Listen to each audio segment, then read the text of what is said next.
Potato's newest operation has arrived just before the end of this year and offers 33 playable missions. Among the newly featured missions is the return of Trespasser, updated and rebranded as Trespasser Remastered. The remastered update overhauls Trespasser with so many additions that goes far beyond the scope of this video, but in general, the update improves the overall experience with quality of life additions and polishing up existing mechanics while introducing new elements that haven't been seen before. But a brand new mode that came with the update that we'll be focusing on is Solo mode, which, as the name implies, is where you solo the entirety of Trespasser. This mode works differently than before, which is what was previously known as Last Man mode. There are a couple of major changes that you need to know that make solo mode different from the normal experience. First is that you are mini crit boosted. It sounds like a downgrade from the old version, but there are 3 other changes here. You are not slowed down anymore when soloing. In fact, it's completely removed in solo, meaning you can now run outside on the dirt without ever being slowed down, basically removing all of the clunkiness from before. A very important change to every weapon in the mode is that they all have infinite penetration. This reduces the massive gap between the classes that were good for soloing and others that weren't so good at it. Now every class is completely capable of soloing Trespasser. In addition, melee weapons can cleave targets, which makes them viable against crowds of zombies. But despite the new changes that helps players solo Trespasser, it's still very hard to clear this mission alone. It demands a lot of skill, map knowledge, and plenty of spare time, since you'll be spending a minimum of 1 hour to complete this, retries not included. Before we start discussing how to tackle each wave one by one, we need to decide our loadout for soloing. Generally speaking, you want to use a gun that can achieve very high amounts of DPS and crowd clear, and a melee weapon that offers utility or extra damage that can one-shot a few zombies when mini crit boosted. Now I've played all the 9 available classes, plus a brand new class that has been added to the remaster, and in my own experience, they all work very well in this mode with the right loadout. But if you want the most efficiency in clearing solo mode, here are my top 3 picks. First is Medic, using the new Syringe Shotgun. Very strong single target damage and benefits extremely well from the infinite penetration. This weapon can basically do everything, from clearing out crowds of zombies to shredding giants very quickly. The Syringe Shotgun can't be upgraded sadly, but honestly this weapon is so strong in solo that it doesn't really need to be, meaning you can just focus on body upgrades and call it a day. Melees can be anything, but for safety, you can bring the Vitasol for its 35% chance to cheat death, spawning you back in front of the upgrade station as long as you hold it out. My second recommendation is Engineer. There's a couple of changes in the remaster that unfortunately made the Widowmaker less effective than before, and the Dust Bowl Eagle is locked behind the new unlock system, requiring you to win Trespasser 5 times. But luckily, the new best shotgun for the Engineer is the Rescue Ranger. Just like the Syringe Shotgun, the Rescue Ranger benefits greatly from the penetration change. The single target damage isn't up to par with the other shotguns, but it's consistent over long distances, which also adds to clearing zombies more efficiently. If you don't have the Deagle unlocked, your secondary can be anything. For melees, the Eureka effect should be used for emergency teleportation. The sentry gun can now block every zombie except skeletons in the remaster now and has no firing speed penalty, the latter being exclusive to solo. He's also got his dispenser for supplies and teleporters to move around the map. If you like the idea of using buildings to your advantage, he's a fantastic option for soloing the remaster. Finally, my third recommendation is a new class for Trespasser, which is Marasmus. He's a jack of all trades class that has some of the best damage options in the mission, including bullets and explosives. In solo mode, I found the Bombonomicon, shotgun, and his personal staff to be the meta loadout, but you can swap out the shotgun for powder bombs for more crowd clearing. His staff, despite the fact that it swings slowly and is not upgradable, is extremely valuable for its long range and very high damage, where he can one-shot a majority of the zombies. But between the top 3, Marasmus is slightly harder to play due to his slow speed. However, once you fully mastered his kit, the crowd clearing and damage he brings is top tier, and on par with the Medic and Engineer in terms of performance. But don't let me force these classes on you as an end-all be-all. There's plenty of other classes that can do the job well, and as I've said earlier, every class is fully capable of soloing. You can solo Trespasser as melee only, if you really want to. But in my personal opinion, Medic, Engineer, and Marasmus are the top 3 classes to play if you want to solo Trespasser the fastest way possible. And if you're interested, I'll be uploading my raw footage of every class soloing Trespasser throughout the week, so you can look at them as a point of reference. One last thing, there is one unlock you can get before attempting solo mode, which is the grapple hook. This item can be earned by beating Trespasser with all survivors alive at the end. The grapple hook will allow you to grapple anywhere for a quick escape, but it has a very long cooldown of 30 seconds. It's not necessary for completion since this is mostly an emergency option, but if you find yourself struggling a lot when doing solo mode, then this item can definitely make things a lot more easier.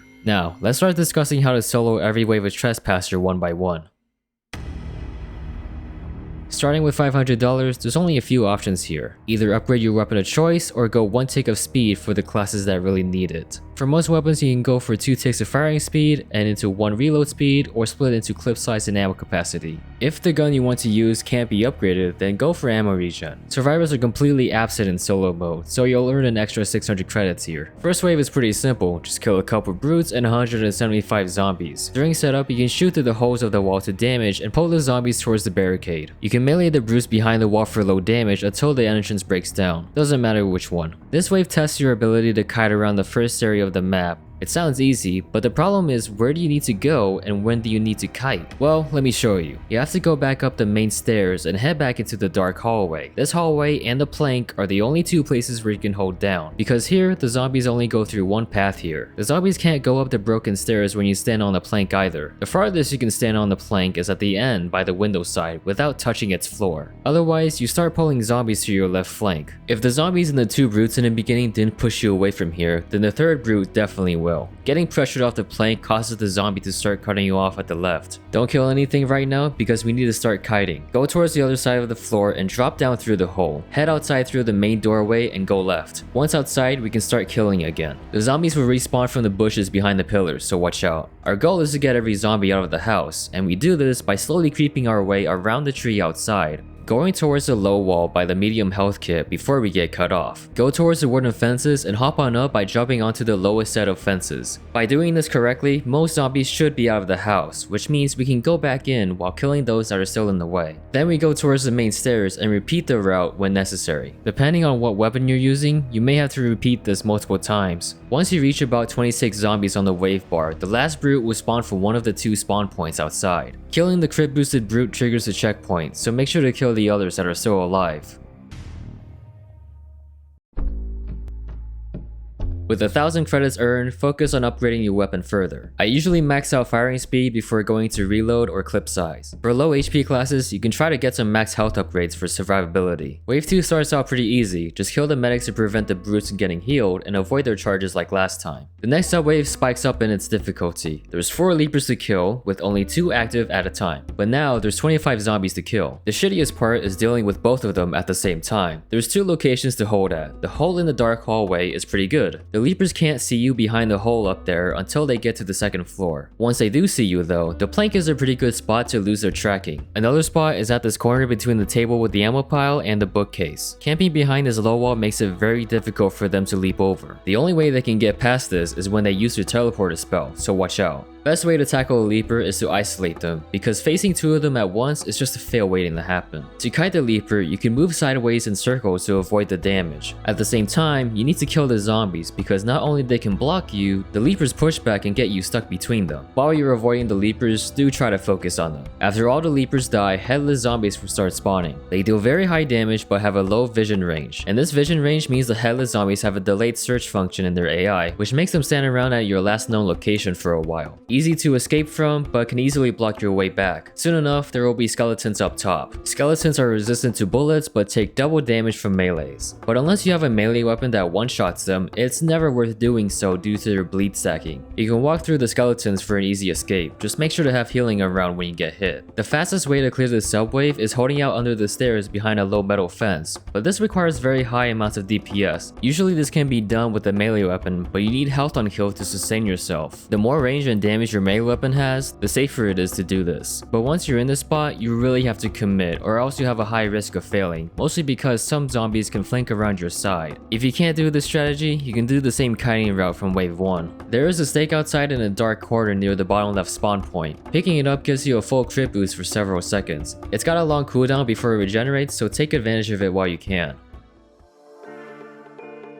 With 1,200 credits earned, have 1 point of health on kill at the minimum and definitely get some fire resistance, either 50% or 75%. After that, try to get 1 point of speed. Once the screen fades in the middle of the checkpoint, you can climb up the rocks from the bottom right spawn point to get up behind the wooden barricade. You can walk up here freely and hit the zombies that come out this wave, but these zombies will have spawn protection and it's kind of useless to do so. It's better that you practice this jump up the rock to memorize this new escape route. Start with where the brute is and kite them all towards the windows to the plank that eventually leads you to the outside. In the middle of this, the leapers should come out from the dark hallway on the same path. They should fall down to the first floor as you traverse, but just keep running if they haven't. Outside in the new area, there's a Crumpkin that you can pick up that lets you deal plenty of crit damage for a short period of time. Finish off the skeletons and the brutes and deal with the leaper. The second subwave has more skeletons that walk slower than before, except now there's a doppelganger coming from the main entrance. They copy your exact loadout and uses them against you. They have terrible aim, but the damage they can deal is still lethal. Kill them first before you take on the rest of the skeletons. Fairly simple subwave all around. The third subwave has you fighting one of the 3 Halloween bosses, and headless zombies that are not only mini crit boosted, but are now infinite support. The headless zombies spawn from every spawn point on the map, including the window, and you constantly have to watch your surroundings while you deal damage to the boss. 2 of the Halloween bosses you could fight are horsemen.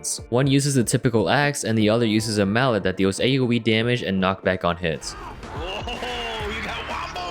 Other than hitting a zombie with a melee, there are 2 zones where you can remove the horseman's mark safely. One is outside on the second floor decorated with dark flowers and pumpkins, and the other is outside in front of the main entrance by this lantern. The third possible boss is Monoculus. Personally, my least favorite boss to roll for since projectile weapons are less effective and annoying to keep track of both the boss and the zombies at the same time. The rockets don't deal too much damage, but it's almost unavoidable that it'll force you to get blast resistance. Melees can be used to reflect the projectiles away, but it really doesn't do that much damage. There's also a Abominomicon that spawns on death that'll insta-kill you when you get too close. All 3 bosses aren't affected by damage ramp up, but they always take double crit damage from melee weapons. Once you kill the boss, every headless zombie will despawn from the map. Make sure to grab the money soon because fire zombies will start spawning through the window. Very easy to kill due to their low health, just kinda around the floor. After that, you deal with undead zombies from the upper spawns and more fire zombies from below, except now they're in their normal state. Just like from wave 1, you want to start camping on the plank to pull every zombie into one direction. Depending on your upgraded weapon, you should be able to hold this down for quite a long while. If you get pushed off the plank, instead of going down outside, we use the next best kiting route. Escape towards the other side by circling around from the windows. You can go straight or make a left between these 2 doorways depending on how many zombies are blocking the way. We make it to this jack-o'-lantern with a small medkit at this corner, pulling every zombie out of the house and in a single file line. Staying here for a short while before making our way to the corner with the Crumpkin. Sometimes there will be a few zombies in the way. We pick the Crumpkin up and start shooting whatever is in front of us before going back to the plank and repeating the same strat. Depending on your performance, you may have to repeat this route a couple of times, and eventually you'll make it past this wave. We should have earned 800 credits for wave 4. I suggest getting another point of move speed before anything else. If you're playing a low HP class, you should consider getting max health upgrades. Similar to the undead zombies, the poison zombies spawn on the second floor. They have extra health, piss on you, and make you slide all over the place. These zombies are slightly slower in solo mode, but it still pays off to have built extra move speed. Just like last time, you can camp the plank, and when you do get pushed, circle around the second floor until you come back to the plank and do it over again. The only small change is that we can stay near the plank for a while after we get pushed off, but only for a short while. There is a random chance that plague zombies will spawn as well. Very slow, very tanky, and getting hit by them is an instant game over. Other than that, it's very straightforward. Once there's only 20 poison zombies left, brutes will start spawning downstairs squatted with fire zombies. This is also very easy since the squad constantly staggers while trying to move as one. The real challenge is fighting the boss of this wave. Pyrophage will spit out bombs that can stick onto you and will disable your movement on explosion. You can shoot them down or use a melee weapon to push them away. There are no stalkers in this fight, meaning it's just you and the boss. On occasion, they will spit out a skeleton spell, spawning 3 of them. These skeletons will not split into 3 babies on death, so take care of them along the way. Draining the boss's health down will cause them to get faster and faster, and at that point, you'll have to start making shortcuts around the map. The boss will shrink down to eat you, meaning that when it gets close, you have about a 3-second window before it can kill you with its glowing hands on its head. This also means I can melee Pyrophage for double crit damage. My favorite spot to kite around is this hole between the Crumpkin and the upgrade station, since it's a very easy escape while doing a lot of damage. Once you've learned all the tricks, Pyrophage really isn't that scary as you think.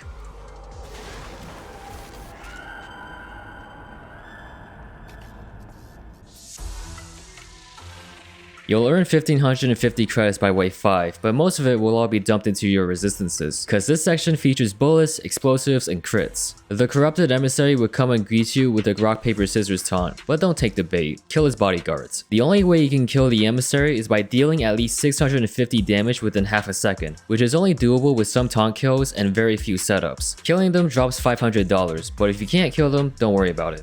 Start by focusing on the smaller bots for a bit while the giant soldier spawns and head upstairs when one closes in. We'll have to do the second floor kiting route again, but in the opposite direction, basically going up to the windows to the planks. The smaller Croftus will also have some flanking in their AI, which means checking corners and surroundings will be much more important. Problem with the giants is that they track every part of your movement, including being airborne, which means we have to stagger our movement to dodge the incoming rockets. One change in solo mode is that the giant soldier's rockets would deal friendly fire damage, which can sometimes come in handy. By the time the two giant soldiers are here, the next two will spawn in. Head towards the Crumpkin upstairs and take care of the giant next to it. We can run around to the right, once again dealing with the corruptors that have flanking, coming back to the windows and repeating the loop. Ideally, you want to kill the 4 giant soldiers before you reach about 22 corruptors on the wave bar. When their spawn count reaches this number, this is when the shotgunners with medics and more giant soldiers start spawning. Do try to focus on the medics whenever you can, because they will uber their targets at low HP. If you kill their pocket early, they will either damage you with their medigun or charge at you with their bone saw.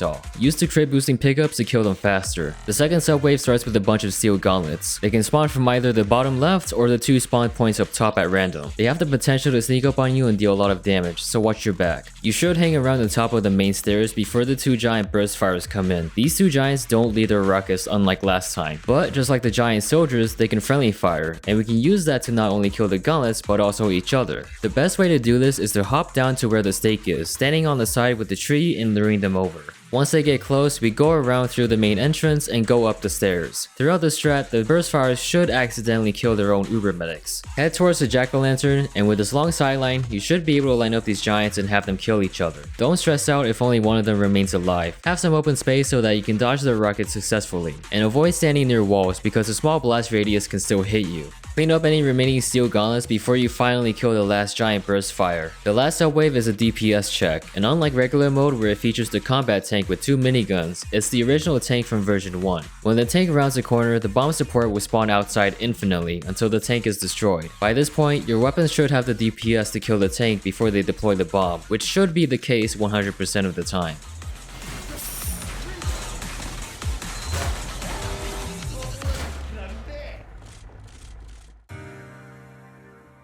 You should have earned 900 credits by wave 6. This doesn't include the money from the emissary. By this point, you should have full move speed. If there's nothing else to spend, go straight into buying health regeneration. From this point forward, the upgrade station will remain open for you to buy upgrades, which will be very important later on. The shopkeeper will also stay within, so there is no need to protect them from the zombies. There's headless zombies and skeletons coming from below that are fully crit boosted. As usual, we're kiting around the second floor going to the direction with the jack-o'-lantern. It's better to focus these skeletons before killing the headless since they're significantly faster and have a lot of health. Once the skeletons are all killed, you can focus down the headless zombies. I would wait around by the upgrade station so you can prepare for the second wave. There's heavy spawning in with chainsaws. Then there's the fire zombies downstairs that are also crit boosted. These chainsaw heavies don't deal a lot of damage by themselves and aren't too fast, but they would definitely swarm you with their thickness. Their AI is quite similar to the headless zombies but have a larger vision range. Same kiting around as before, but now we're taking a slight detour to the left doorway, going around the wooden fence that's in front of the upper left spawn point. As you're killing the heavies, the new ones coming in will try to cut you off. Definitely focus on them before shooting the ones behind. Before you kill the last few zombies in this section, you can stop by the upgrade station to grab more health regen upgrades. Very important because the next upwave will be significantly harder. Out in the front of the house, there's going to be swarms of shotgunners charging in, and with a squad leader using a battalion's backup. There will be 3 sentries teleporting in and guarding the lower floor. At the same time, there are 3 more leapers spawning back to back from the same way the heavies came from. You can grab the crit boosting stake to deal with the first few shotgunners upon their arrival. You have a 15-second window to kill as many shotgunners as you can. A good indicator to start running is when you start to see the battalion's aura coming in towards the entrance. Once you do, retreat back upstairs and cower behind the wooden fence outside. When timed correctly, the leapers should meet up with the squad leader. Start running towards the Crumpkin on the other side to separate the leapers away. Your priority is to target any leaper on sight once they get close. You'll be taking plenty of chip damage from the shotgunners, which should be mitigated by the health regen you bought before this point. Be careful when going over the plank because the sentries can target you and potentially knock you off, turning things into an even bigger disaster. Just keep circling around the second floor the same way until eventually you manage to kill the last leaper. Then you just take care of the remaining shotgunners, but leave at least one of them alive so you can take care of the sentries and prepare for the next subwave. Before you deal with the gauntlets on the wave bar, far, there are 3 doppelgangers coming from the 3 of the 4 spawn points randomly. The biggest issue is that due to the resistances and health regen you bought, they're extremely tanky. Sadly, there was no better way of avoiding these upgrades entirely, but luckily these doppelgangers can deal friendly fire damage. Best way to do damage is by using melees or armor-piercing weapons. If you're stuck in a bad situation, you can repeatedly switch weapons to escape to better position yourselves. Unless one of your weapons is on cooldown, they won't be able to shoot while you're doing this. Killing the 3 doppelgangers, we can finally move on to the money gauntlets that spawn, but exclusive to solo mode, they do not have bombs to deploy. Other than avoiding their mini crit attacks, this should be a free win.